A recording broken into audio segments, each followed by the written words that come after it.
Hello friends, good morning. എല്ലാവർക്കും അർച്ചന ചേച്ചി LLB സീരിയലിന്റെ ലേറ്റസ്റ്റ് എപ്പിസോഡ് റിവ്യൂയിലേക്ക് സ്വാഗതം. അങ്ങനെ ചന്ദ്രയും വിജയശങ്കറും തമ്മിൽ സംസാരിക്കുകയാണ്. ചന്ദ്ര ചോദിക്കുന്നുണ്ട്, ആ ഫിനാൻസിന്റെ വക്കാലത്ത് നമ്മൾക്കല്ലേ എന്ന് ചോദിക്കുമ്പോൾ വിജയശങ്കർ പറയുന്നുണ്ട്, അത് എനിക്ക് തന്നെയാണ്, അതുകൊണ്ടല്ലേ ഞാൻ ഇത്ര ഉറപ്പിച്ചു പറയുന്നത്. മുകുന്ദന് ജാമ്യം കിട്ടാൻ പോകുന്നില്ല എന്ന് പറയാണ്. ചന്ദ്ര അപ്പൊ പറയുന്നുണ്ട്, കോടതിയിൽ അർച്ചന നിർത്തി പൊരിയണം, പിന്നീട് അവൾ കോടതിയിൽ തലപൊക്കാൻ പാടില്ല. ആ മുകുന്ദനെ മാത്രമല്ല, എങ്ങനെയെങ്കിലും ആ അച്ചുവിനെ കൂടി ഒരു കേസിൽ പെടുത്തണം. അതോടെ അവന്റെ പോലീസ് ഉദ്യോഗം നഷ്ടമാവും, അതോടെ അവന്റെ എല്ലാ പ്രതീക്ഷകളും തകരുമെന്ന് പറയുമ്പോൾ വിജയശങ്കർ പറയുന്നുണ്ട്, നീ പേടിക്കണ്ട, അമ്പാട്ട് വീട്ടിലെ പലരും ഈ കേസിൽ പ്രതികളാവും. പോലീസ് ഉദ്യോഗം ഇനി അവന്റെ സ്വപ്നം മാത്രമായിരിക്കും. അതില് ലോക്കിട്ട് വേണം രുക്കുവിനെ അവനിൽ നിന്ന് വേർപിരിക്കാൻ. തൽക്കാലം ഇതൊന്നും നീ ഇപ്പോ രുക്കുവിനോട് പറയാൻ നിൽക്കണ്ട എന്ന് വിജയശങ്കർ പറയാണ്. ചന്ദ്രപ്പ പറയുന്നുണ്ട്, ഇല്ല, ഞാനൊന്നും പറയില്ല. സത്യം പറഞ്ഞാൽ കുറെ നാളുകൾക്ക് ശേഷം ഇപ്പോഴാണ് ഒരു സന്തോഷം ഉണ്ടായത്. അർച്ചനയുടെ സമാധാനം പോയല്ലോ, ഇന്നെങ്കിലും എനിക്ക് ഒന്ന് സന്തോഷമായി മനസമാധാനത്തോടെ ഉറങ്ങണമെന്ന് ചന്ദ്ര വിജയശങ്കറിനോട് പറയാണ്. അമ്പാട്ടിലാണെങ്കിൽ മുകുന്ദനെ പോലീസ് അറസ്റ്റ് ചെയ്തതിൽ രമ്യ ആകെ സങ്കടത്തിലാണ്. അങ്ങനെ കരഞ്ഞുകൊണ്ട് തന്നെ ഇരിക്കുകയാണ്. ചിന്നും അനന്തനും അച്ചും എല്ലാവരും തന്നെ രമ്യയെ ആശ്വസിപ്പിക്കുന്നുണ്ടെങ്കിലും രമ്യ ആകെ സങ്കടത്തിൽ തന്നെയാണ്. ചിന്നു പറയുന്നുണ്ട്, രമ്യാന്റി സങ്കടപ്പെടാതെ അമ്മൻ മുകുന്ദമ്മാമനെ കൊണ്ടുവരുമെന്ന് പറയാണ്. അച്ചു അപ്പൊ ചോദിക്കുന്നുണ്ട്, മുകുന്ദേട്ടം കൊണ്ടുപോയ സ്വർണങ്ങളിൽ മുക്കുപണ്ടം ഉണ്ടെന്നാണ് പറയുന്നത്, ഇതെങ്ങനെയാണ് സംഭവിച്ചതെന്ന് ചോദിക്കുമ്പോൾ രമ്യ പറയുന്നുണ്ട്, എനിക്കൊന്നും അറിയില്ല, ഒന്നും തന്നെ മനസ്സിലാവുന്നില്ല എന്ന് പറയാണ്. രുക്കു മഞ്ജു ആണെങ്കിൽ സ്വകാര്യത സംസാരിക്കുന്നുണ്ട്. മഞ്ജു ചോദിക്കുന്നുണ്ട്, നീ തന്ന സ്വർണമാണ് ഞാൻ കൊടുത്തത് രുക്കു, അതിലെന്തെങ്കിലും പ്രശ്നം ഉണ്ടാവോ, അത് മുക്കുപണ്ടങ്ങളാണോ എന്ന് ചോദിക്കുമ്പോൾ രുക്കു പറയുന്നുണ്ട്, അതിലൊന്നും ഒരു പ്രശ്നം ഉണ്ടാവില്ല, എന്റെ ആഭരണങ്ങളെല്ലാം ഒറിജിനൽ സ്വർണം തന്നെയാണ്. ഇനിയിപ്പോ ഇതിവിടെ ആരോടും പറയാനൊന്നും നിൽക്കണ്ട, പറഞ്ഞാൽ ചേച്ചിക്ക് തന്നെയാണ് പ്രശ്നമെന്ന് പറഞ്ഞ് രുക്കു മഞ്ജുവിനെ പേടിപ്പിക്കുകയാണ്. അതിനുശേഷം മഞ്ജുവും രുക്കുവും കൂടി രമ്യയുടെ റൂമിലേക്ക് വരുന്നുണ്ട്. പിന്നീട് അവര് സംസാരിക്കുന്നതെല്ലാം ഇവര് കേട്ടുകൊണ്ട് നിൽക്കുകയാണ്. രമ്യ പറയുന്നുണ്ട്, ഇതിലെന്തോ തിരിമറി നടന്നിട്ടുണ്ടെന്ന്. രുക്കപ്പ പറയുന്നുണ്ട്, തിരിമറി നടന്നിട്ടുണ്ടെന്ന് ഉറപ്പാണ്, അതിനെല്ലാം ഉത്തരവാദി ആ ഫിനാൻസ് കമ്പനി തന്നെയാണ് എന്നൊക്കെ രുക്കു പറയുമ്പോ ചിന്നു പറയുന്നുണ്ട്, എന്തായാലും എല്ലാവർക്കും ഇതൊരു കള്ളക്കേസാണെന്ന് ഇപ്പോൾ മനസ്സിലായില്ലേ എന്ന് ചോദിക്കുമ്പോ രുക്കു പറയുന്നുണ്ട്, അതെ, ഇതൊരു കള്ളക്കേസ് തന്നെയാണ്. മുകുന്ദേട്ടനെ അറസ്റ്റ് ചെയ്തത് ആ SI ദിലീപ് അല്ലേ? ഇയാൾക്ക് ഞങ്ങളുടെ കല്യാണത്തിന്റെ പേരിൽ അമ്പാട്ടുകാരോട് നല്ല ദേഷ്യമുണ്ട്, ഇയാൾ പ്രതികാരം ചെയ്തതാണെന്ന് ആർക്കറിയാമെന്നൊക്കെ ചോദിക്കുമ്പോൾ ഇത് കേട്ട് അച്ചുവിനാകെ ദേഷ്യം വരുന്നുണ്ട്. പിന്നെ പ്രതികാരം ചെയ്യാനുള്ള ജീവിതമല്ല എന്റെ ഏട്ടന്റേത്, ഇങ്ങനെ എന്തെങ്കിലും ആണെങ്കിൽ അവൻ ശരിക്കും വിവരം അറിയും എന്ന് അച്ചു പറയുമ്പോ രുക്കു പറയുന്നുണ്ട്, ഇതിന്റെ പേരിൽ നീ ദിലീപുമായിട്ട് ഒരു പ്രശ്നത്തിന് പോവണ്ട, പിന്നെ നിന്റെ പേരിലായിരിക്കും കേസാവുന്നത്, അത് മാത്രമല്ല നിന്റെ ജോലിയെ തന്നെ അത് ബാധിക്കും, അതുകൊണ്ട് നീ ഒന്നിനും പോവാൻ നിൽക്കണ്ട, പറഞ്ഞില്ല എന്ന് വേണ്ട എന്നൊക്കെ പറഞ്ഞ് രുക്കു അവിടെ നിന്നും പോവുകയാണ്. മഞ്ജു അപ്പൊ പറയുന്നുണ്ട്, ഏതായാലും ഇത് വലിയൊരു നാണക്കേടായി പോയി എന്ന് പറഞ്ഞ് മഞ്ജുവും അവിടെ നിന്നും പോവുകയാണ്. അപ്പോഴേക്കും കോടതിയിൽ നിന്ന് അർച്ചന എത്തുന്നുണ്ട്. വളരെ വിഷമത്തോടെയാണ് അർച്ചന വരുന്നത് കണ്ട് ചിന്നു അപ്പൊ തന്നെ ചോദിക്കുന്നുണ്ട്, മുകുന്ദമാമനെ പോലീസ് സ്റ്റേഷനിൽ നിന്നും വിട്ടില്ലേ എന്ന് ചോദിക്കുമ്പോൾ അർച്ചന പറയുന്നുണ്ട്, ഇല്ല, SI ആ ദിലീപ് ആയതുകൊണ്ട് അല്പം ബുദ്ധിമുട്ടാണ്, സാരല്ല, മുകുന്ദനെ നാളെ കോടതിയിൽ ഹാജരാക്കുമ്പോൾ നമുക്ക് അവിടെ നിന്ന് ജാമ്യം എടുക്കാം എന്നൊക്കെ അർച്ചന പറയുമ്പോ രമ്യാണെങ്കിൽ അങ്ങനെ കരഞ്ഞുകൊണ്ട് നിൽക്കുകയാണ്. മഞ്ജു അപ്പൊ ചോദിക്കുന്നുണ്ട്, ജാമ്യം കിട്ടുന്ന കേസാണോ ചേച്ചി ഇതെന്ന്. അർച്ചന അപ്പൊ പറയുന്നുണ്ട്, ജാമ്യം കിട്ടുന്ന കേസ് തന്നെയാണ്, പക്ഷേ അവന് ജാമ്യം കിട്ടരുതെന്ന് ആരൊക്കെയോ ആഗ്രഹിക്കുന്നുണ്ടെന്ന് അർച്ചന പറയുമ്പോ രുക്കു ആണെങ്കിൽ ആകെ ഷോക്കായി അങ്ങനെ നിൽക്കുകയാണ്. അർച്ചന ഇപ്പൊ വീണ്ടും പറയുന്നുണ്ട്, അവരുടെ ആഗ്രഹമൊന്നും നടക്കാൻ പോകുന്നില്ല.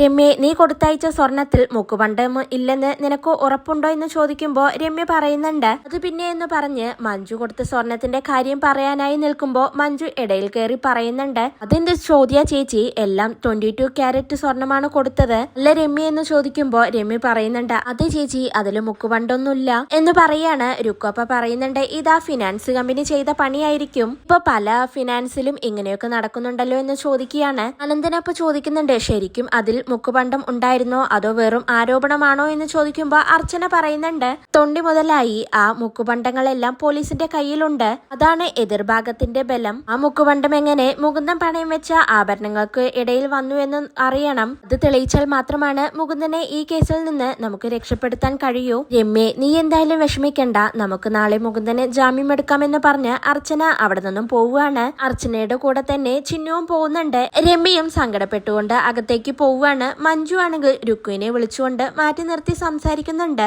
എനിക്കൊരു സംശയമുണ്ട് രുക്കു, ഞാൻ രമ്യക്ക് കൊടുത്ത സ്വർണങ്ങളെല്ലാം ഒറിജിനൽ സ്വർണം തന്നെയല്ലേ എന്ന് ചോദിക്കുമ്പോ രുക്കു പറയുന്നുണ്ട്, അതെ, എന്റെ സ്വർണങ്ങളാണ് ചേച്ചി, അതിൽ ഒരു സംശയവും വേണ്ട.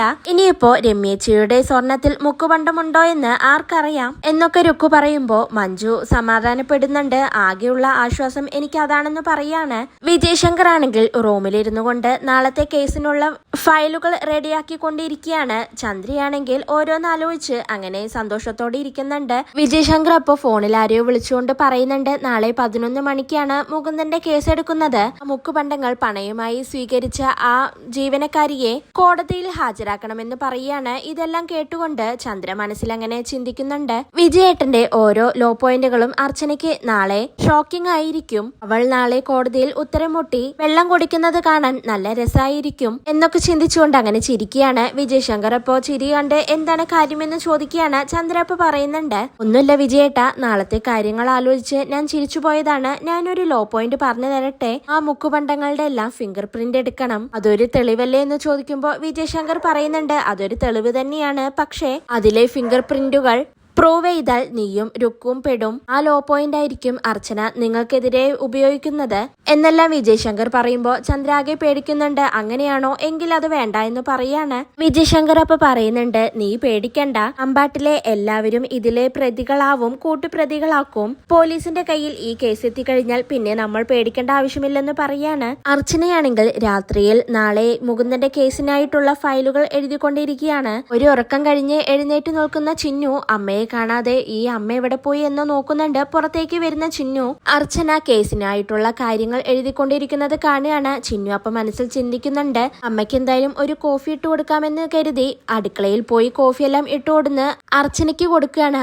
അർച്ചനയ്ക്കാണെങ്കിൽ നല്ല ഉറക്കം വരുന്നുണ്ട്. ചിന്നു എന്നിട്ട് കോഫി കൊടുത്തിട്ട്, ഇത് കുടിക്കുക അമ്മേ, ഉറക്കം തോന്നണ്ട, ഒരു കോഫി ഉണ്ടാക്കാനൊക്കെ എനിക്കറിയാം എന്ന് പറയാണ്. അർച്ചന അപ്പൊ ചോദിക്കുന്നുണ്ട്, നീ എന്തിനാണ് ഈ ഉറക്കത്തിൽ നിന്ന് എഴുന്നേറ്റ് വന്ന് എനിക്ക് കോഫി ഉണ്ടാക്കിയത്? അതിന്റെ ആവശ്യമില്ലായിരുന്നു എന്ന് പറയുമ്പോൾ ചിന്നു പറയുന്നുണ്ട്, ഞാൻ രാത്രിയിൽ പഠിച്ചുകൊണ്ടിരിക്കുമ്പോൾ എത്രയോ തവണ അമ്മ എനിക്ക് കൂട്ടിയിരുന്ന് ഇതുപോലെ കോഫി ഉണ്ടാക്കി തന്നിട്ടുണ്ട്. അതുപോലെ ഇതിനെയും കണ്ടാ മതി. അമ്മേ, നാളെ മുകുന്ദൻ മാമന് ജാമ്യം കിട്ടുമല്ലോ എന്ന് ചോദിക്കുമ്പോൾ അർച്ചന പറയുന്നുണ്ട്, അതിനുള്ള വഴിയാണ് മോളെ അമ്മയെ നോക്കുന്നത്, പക്ഷെ ഒന്നും അങ്ങോട്ട് ശരിയാവുന്നില്ല എന്ന് പറഞ്ഞുകൊണ്ട് ലോ പോയിന്റുകൾ എഴുതി വെച്ച പേപ്പറുകളെല്ലാം അർച്ചന ചുരുട്ടി മടക്കി അവിടെ വേസ്റ്റ് ബിന്നിലേക്ക് ഇടുകയാണ്. ചിന്നു അപ്പൊ തീർത്ത് പറയുന്നുണ്ട്, അമ്മേ, എങ്ങനെയെങ്കിലും നാളെ മുകുന്ദൻ മാമന് ജാമ്യം എടുക്കണമെന്ന് പറയുമ്പോൾ അർച്ചന പറയുന്നുണ്ട്, മോള് വിഷമിക്കണ്ട, അമ്മ നോക്കാമെന്ന് പറയാണ്. പിറ്റേ ദിവസം അർച്ചന ഓഫീസിലേക്ക് വരികയാണ്. വരുന്നതും ദീപ്തിയും വസുവും ആകെ മൂഡ് ഔട്ടായി ഇരിക്കുന്നതാണ് കാണുന്നത്. അർച്ചന അപ്പൊ ചോദിക്കുന്നുണ്ട്, എന്തു പറ്റി, കോടതിയിലേക്ക് പോവണ്ടേ? 11 മണിക്കാണ് മുകുന്ദന്റെ കേസ് എടുക്കുന്നത്. കോടതിയിൽ കയറുന്നതിന് മുന്നേ ചില കാര്യങ്ങൾ നിങ്ങൾ അവനോട് പറയണം. അത് ഞാൻ നിങ്ങളെ ആരെങ്കിലും ഒരാളെ ഏൽപ്പിച്ചിരിക്കുകയാണ്. നിങ്ങൾക്ക് എന്താ പ്രശ്നം? നിങ്ങൾ ആരും എന്താണ് മിണ്ടാത്തതെന്ന് അർച്ചന വീണ്ടും ചോദിക്കുമ്പോൾ വസുവും ദീപ്തിയും പറയുന്നുണ്ട്, അർച്ചന അറിഞ്ഞില്ലായിരുന്നു, എതിർഭാഗം വക്കീല് ആ വിജയ് ശങ്കർ ആണ് എന്ന് പറയാണ്. അർച്ചനയാണെങ്കിൽ അപ്പൊ ആകെ ഷോക്കാവുന്നുണ്ട്. ആ ഫിനാൻസ് കമ്പനിക്ക് വേണ്ടി വിജയ് ശങ്കർ വക്കാലത്ത് ഏറ്റെടുത്തിരിക്കുകയാണ്. മുകുന്ദന് ജാമ്യം കിട്ടാതിരിക്കാൻ വേണ്ടി അയാൾ ഏതറ്റവും വരെ പോവും എന്നെല്ലാം അവര് പറയുമ്പോ അർച്ചന പറയുന്നുണ്ട്, അവര് ഏതറ്റം വരെയും പോവട്ടെ, പക്ഷേ ഞാനിന്ന് എന്റെ അനിയന് വേണ്ടി ജാമ്യം എടുക്കും. എന്തായാലും ഈ കേസിൽ ഒരു എതിരാളി ഉണ്ടാവുമല്ലോ, അത് പ്രതീക്ഷിച്ചുകൊണ്ട് തന്നെയാണ് ഞാൻ വന്നതെന്ന് അർച്ചന പറയുകയാണ്. അപ്പോഴേക്കും അങ്ങോട്ടേക്ക് വിജയ് ശങ്കർ വരുന്നുണ്ട്. അനിയന്റെ ജാമ്യം എടുക്കാൻ കോടതിയിലേക്ക് പോകുന്നില്ലേ അർച്ചനെ? ഈ കേസിൽ വെറുതെ കോടതിയിൽ പോയി ശകാരം കേൾക്കാൻ നിൽക്കണ്ട. സീനിയർ അഭിഭാഷകൻ എന്ന നിലയിൽ എന്റെ ഒരു അഡ്വൈസ് ആയിട്ട് ഇത് കണ്ടാൽ മതി. ഈ കേസിൽ അർച്ചന അസോസിയേറ്റ്സ് തോൽക്കാൻ പോവുകയാണ്. ഇപ്പോഴും എന്നെ പരാജയപ്പെടുത്തണമെന്നാണല്ലോ നിനക്ക്. ഇന്നത്തോടെ എന്തായാലും നിന്റെ അഹങ്കാരം ഇല്ലാതാവും. എതിർഭാഗം ആരാണെന്ന് നിനക്കറിയാമല്ലോ. നീ വിഷമിക്കൊന്നും വേണ്ട. ഈ കേസിൽ ഞാനല്ല ഹാജരാവാൻ പോകുന്നത്. എന്റെ ഓഫീസിലെ മിടുക്കനായ ലോയർ ജഗദീഷ് ഈ കേസിൽ നിന്റെ കൂടെ ഉണ്ടാവും എന്ന് വിജയ് ശങ്കർ പറയുമ്പോഴേക്കും അങ്ങോട്ടേക്ക് ജഗദീഷ് വക്കീല് വരികയാണ്. പിന്നീട് അർച്ചനയും വിജയ് ശങ്കറും തമ്മിൽ അങ്ങോട്ടും ഇങ്ങോട്ടും വാക്കുതർക്കമാവുകയാണ്. വിജയ് ശങ്കർ എന്നിട്ട് നീ എന്തായാലും ഈ കേസിൽ തോൽക്കും എന്നും പറഞ്ഞുകൊണ്ട് അവിടെ നിന്നും പോവുകയാണ്. ജഗദീഷ് വക്കീല് പറയുന്നുണ്ട്, നിങ്ങൾ എന്തായാലും ഈ കേസിൽ തോൽക്കും, കാരണം എതിർ വക്കീൽ ഞാനാണ്. ഈ ജഗദീഷ് വക്കീൽ നിങ്ങൾക്കിന്ന് ഒരു മറക്കാൻ പറ്റാത്ത അനുഭവമായിരിക്കുമെന്നൊക്കെ ജഗദീഷ് വക്കീൽ അർച്ചനയോട് വെല്ലുവിളിക്കുകയാണ്. അർച്ചന അപ്പൊ പറയുന്നുണ്ട്, നിങ്ങളുടെ ഉശിരി കാണിക്കേണ്ടത് ഇവിടെയല്ല, അങ്ങ് കോടതിയിലാണ്, അവിടെ വെച്ച് നമുക്ക് കാണാമെന്ന് പറയാണ്. ജഗദീഷ് വക്കീൽ അപ്പൊ പറയുന്നുണ്ട്, ആ നമുക്ക് കാണാമെന്ന് പറഞ്ഞ് വക്കീൽ അവിടെ നിന്നും പോകുന്നുണ്ട്. അർച്ചനയും വസുവും ദീപ്തിയുമാണെങ്കിൽ മുകുന്ദനെ പോലീസ് സ്റ്റേഷനിൽ നിന്ന് കൊണ്ടുവരുന്ന വരുന്നത് വെയിറ്റ് ചെയ്തുകൊണ്ട് നിൽക്കുകയാണ്. അർച്ചന എന്നിട്ട് ദീപ്തിയോടും വസുവിനോടും പറയുന്നുണ്ട്, മുകുന്ദനോട് സംസാരിക്കാൻ നമുക്കാകെ 2-3 മിനിറ്റേ കിട്ടൂ, അതിനുള്ളിൽ അവനോട് പറയേണ്ടതെല്ലാം നിങ്ങൾ അവനോട് പറഞ്ഞു കൊടുക്കണമെന്ന് പറയാണ്. അപ്പോഴേക്കും അങ്ങോട്ടേക്ക് പോലീസുകാര് മുകുന്ദനെ കൊണ്ടുവരുന്നുണ്ട്. മുകുന്ദനെ കണ്ട് അർച്ചനയ്ക്കാണെങ്കിൽ ആകെ വിഷമാവുകയാണ്.